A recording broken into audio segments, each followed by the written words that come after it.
Apakah Anda termasuk orang yang sering mendapat was-was kentut ketika sholat? Apakah Anda juga khawatir tentang kesahan sholat Anda ketika Anda ragu telah keluar kentut atau tidak?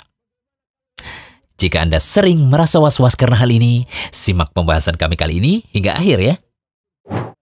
Ada hadis yang bisa kita ambil pelajaran, di mana hadis ini dibawakan oleh Ibnu Hajar Al-Asqalani saat membahas pembatal wudu dalam kitab beliau Bulughul Maram hadis nomor 71 yang berbunyi.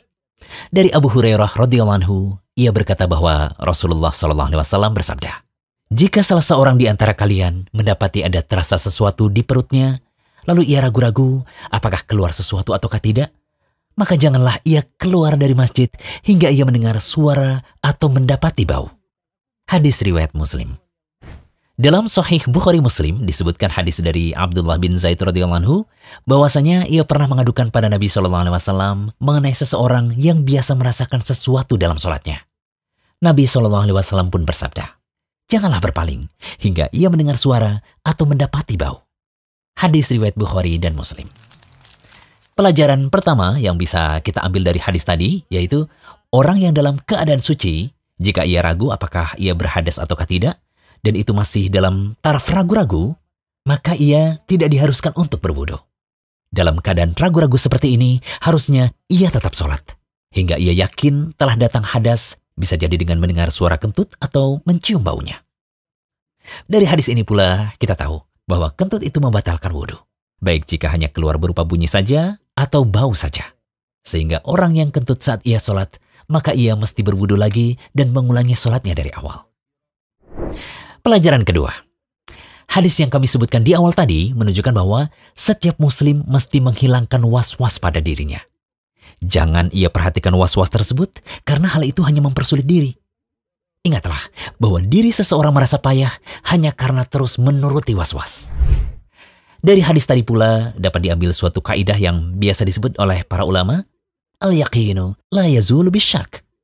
Yang yakin tidak bisa dihilangkan dengan ragu-ragu. Abu Dawud berkata, "Aku pernah mendengar Imam Ahmad ditanya oleh seseorang yang ragu mengenai wudunya. Imam Ahmad lantas berkata, jika ia berwudu, maka ia tetap dianggap dalam kondisi berwudu sampai ia yakin berhadas. Jika ia berhadas, maka ia tetap dianggap dalam kondisi berhadas sampai ia berwudu." Ingatlah bahwa salah satu di antara senjata setan untuk merusak manusia adalah dengan penyakit was-was. Penyakit ini disematkan di hati hamba Allah untuk menimbulkan keraguan. Dengan metode ini, setan bisa dengan mudah menggiring seorang muslim untuk mengulang-ulang ibadahnya. Ada yang mandi besar sampai sekitar 1 jam, ada yang mengulang-ulang gerakan wudhu karena merasa ada bagian yang kering atau tidak terbasuh dengan sempurna, ada yang berwudhu berkali-kali karena merasa ada yang keluar dari dubur, ada yang buang air kecil setengah jam karena merasa tidak tuntas, ada yang gonta-ganti celana karena merasa ada yang menetes. Ada juga yang mengulang-ulang takbiratul ihram karena merasa belum niat, ada yang membaca Al-Fatihah berulang-ulang dengan susah karena merasa tidak benar. Bahkan bisa jadi ada yang sampai teriak-teriak, "Saya tidak menalak istri," karena menyangka telah melontarkan kalimat cerai dan seterusnya. Subhanallah.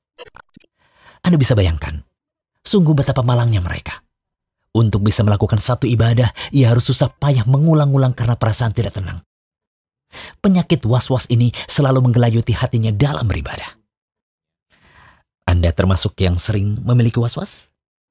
Silakan ingat kaidah penting yang kami sebutkan tadi. Semoga pembahasan ini bermanfaat terutama bagi kaum muslimin yang masih berperang melawan rasa was-was dalam setiap ibadahnya. Amin. Jangan lupa kunjungi rumaiso.com, update setiap hari, insya Allah.